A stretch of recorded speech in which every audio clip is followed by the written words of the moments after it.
বিবাহটা কঠিন হয়ে গেছে, তাই না? দেখবেন একটা ছেলের বয়স 30-35 হয়ে গেলেও তার বিয়ে হচ্ছে না, কিন্তু খোঁজ নিয়ে দেখবেন সে আবার তার 7-8টা প্রেমিকা আছে। কিন্তু যখনই বিয়ে করতে যাচ্ছে বলছে ছেলে চাকরি করে না, ছেলে বেকার, ছেলেকে বিয়ে দেয়া।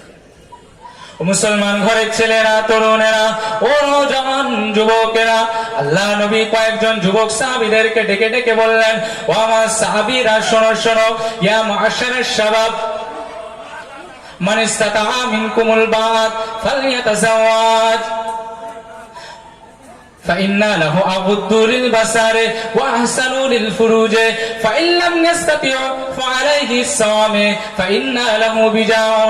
রাসূল আমার যুবক সাহাবীদেরকে ডেকে ডেকে বললেন, ও আমার সাহাবীরা, ও যুবক সাহাবীরা, ও যুবক সম্প্রদায়রা, তোমরা যখন বিবাহ করো, তোমাদের যখন বিবাহের সামর্থ্য এসে যায়, তোমাদের শারীরিক আর্থিকভাবে যখন সক্ষমতা এসে যায়, ও যুবকেরা তোমরা বিবাহ করো।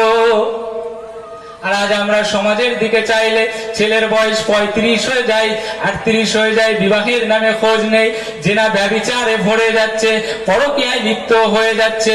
আল্লাহর নবী আমার বললেন, ও আমার সাহাবীরা, যদি তোমরা বিবাহ করো, আমি রাসূলুল্লাহ জানিয়ে দিয়ে গেলাম, আগুদ্দু লিল বাসারে, তোমাদের দৃষ্টিটা অবনত হবে, ওই খারাপ মেয়েদের দিকে যাবে না, যারা বেহায়াপনাতা করে অশ্লীলতার মতো সমাজের দিকে ঘুরে ঘুরে বেড়ায়।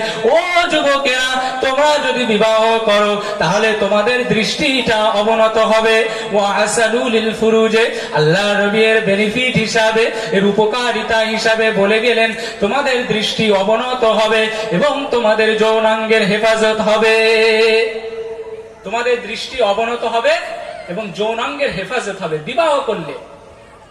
আজ কিছু নেই, আপনি বিবাহ করুন, এর এত বরকতময় আছে, আপনার জীবনের দেখবে একটা স্টাডি, একটা স্টিয়ারিং ঘুরে যাবে, ঠিক একটা পরিবর্তন আসবে। রাসূল আমার বললেন, তোমার যদি যৌবন থাকে, তোমার যদি সক্ষমতা থাকে, তোমার যদি আর্থিক ক্ষমতা থাকে, বিয়ে করে নাও। ফাইল্লাম ইয়াস্তাতি আলাইহি বিসসামে, যদি তুমি বিবাহ না করো, তোমার যৌনতা নিবারণ মেটানোর জন্য, তোমার যৌন প্রবৃত্তিকে কমানোর জন্য, ফাআলাইহি বিসসামে, রোজা রাখো। ফাইন্না লাহু বিজাউন, কেননা রোজাটা তোমাদের জন্য ঢাল স্বরূপ। কেননা রোজা রাখলে তোমার যৌনাঙ্গের চাহিদাটা, তোমার যৌবনের চাহিদাটা কমে যাবে। তাই আমার রাসূলুল্লাহ জানিয়ে দিয়ে গেলেন, তোমরা বিবাহ করলে তোমাদের দৃষ্টি অবনত এবং যৌনাঙ্গের হেফাজত হবে। আর বিবাহ যদি তোমরা না করো, তোমরা রোজা রাখো, ওই রোজাটা তোমাদের জন্য ঢাল স্বরূপ হয়ে যাবে। আজ আমরা মুসলমান যুবক ঘরের ছেলে মেয়েরা মেসেঞ্জারে ঢোকা যায় না, ফেসবুকে ঢোকা যায় না, ইনস্টাগ্রামে ঢোকা যায় না, হোয়াটসঅ্যাপে রিলসে স্ট্যাটাসে এত ভরে যায়। সমাজে ব্যভিচার যুবকেরা এত রকম ভাবে ছড়িয়ে চলেছে, যেমন করোনা ভাইরাস ছড়িয়েছিল, ওই রকম ভাবে সমাজে জেনা ব্যভিচারটা ছড়িয়ে গিয়েছে। সমাজে ছড়িয়ে গিয়েছে ভাইরাস, ব্যাধিটা সমাজে রহ ছড়িয়ে। আল্লাহর নবী আমার বললেন, ও যুবকেরা, যুবকেরা, যুবকেরা, ও মেয়ের বাপেরা, একটু শুনে রেখে দেবেন, আপনার মেয়ের বিবাহের উপযুক্ত হয়ে গেলে বিবাহটা দিয়ে দিন, বিবাহটা দিয়ে দিন। বিবাহটা দিলে সমাজের উপকারিতা এসে যাবে।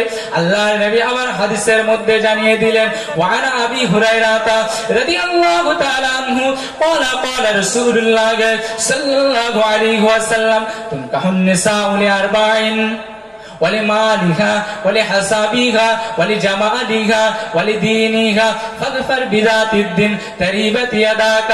আল্লাহ নবী আমার জানিয়ে দিয়ে গেলেন, ও মুসলমান ঘরের ছেলে মেয়েরা, তরুণেরা, নওজওয়ান যুবকেরা, বিবাহের সময় তোমরা 4টে জিনিস দেখো, 4টে জিনিস দেখো। হাদিস থেকে বলছি, 1 নম্বরে হলো ওয়ালিমালিহা, তার ধন সম্পদ প্রাচুর্যতা দেখো। 2 নম্বর হলো ওয়ালিহাসাবিহা, তার বংশ পরিচয়টা দেখো, কোন বংশের মানুষ সেটা দেখো, তার দাদি, তার দাদা দাদি, নানা নানি কেমন মানুষ, কেমন আচরণের মানুষ সেটা দেখো। 3 নম্বরের হলো ওয়ালি জামালিহা, তার সৌন্দর্যতা দেখো। 4 নম্বরের হলো ওয়ালি দীনিহা, ধার্মিকতাটা দেখো। ফাগফার বিযাতিদ দ্বীন তারিবাত ইয়াদাকা। 4 নম্বরে আমার রাসূল বলে গেলেন তোমরা ধার্মিকতাটাকে প্রাধান্য দেবে, কেননা ধার্মিকতাটাকে যদি তোমরা প্রাধান্য না দাও তোমাদের হস্তদ্বয় ধুলায় ধূসরিত হোক। তাহলে রাসূল আমার বিবাহে বলতে গেলে 4টে বললেন। কি বললেন? 1 নম্বর সম্পদ, 2 নম্বর বললেন বংশমর্যাদা, 3 নম্বর বললেন সৌন্দর্যতা, 4 নম্বর বললেন তার ধার্মিকতা। আর রাসূল আমার বললেন ফাজফার বিযাতিদ-দ্বীন, তোমাদেরকে প্রেফার করতে হবে, সর্বপ্রথম প্রেফার করতে হবে ধার্মিকতাকে। আজ মুসলমান ঘরের ছেলে মেয়েরা, যুবকেরা, আমরা আজ কোন জায়গায় বিবাহে গেলে কোন মেয়েটা কত সুন্দরী, কোন মেয়েটা কত সুন্দরী সেটা দেখি, তার চরিত্রটা দেখি না, তার ধার্মিকতাটা দেখি না, তার ধার্মিক আচরণটা দেখি না, তার সংসারের লোকেরা কেমন সেটা দেখি না। ও মুসলমান ঘরের ছেলে মেয়েরা, সমাজে যার কারণে এখন ডিভোর্সের সংখ্যা বেড়ে যাচ্ছে, ডিভোর্সের সংখ্যা বেড়ে যাচ্ছে, তালাকের সংখ্যা বেড়ে যাচ্ছে, তার একমাত্র কারণ হলো আমাদের সমাজে বিবাহের সময় আমরা উপযুক্ত পাত্র পাত্রী খুঁজি না, উপযুক্ত পাত্র পাত্রীর সাথে বিবাহেতে আবদ্ধ করি না। খোঁজ নিয়ে দেখবেন টাকায় ছেলেরা, সৌন্দর্যে মেয়েরা। সব সৌন্দর্য মেয়েদের কথা আমি বলছি না, কোন কোন মেয়েরাও তো ভালো আছে, কিন্তু এই সৌন্দর্যের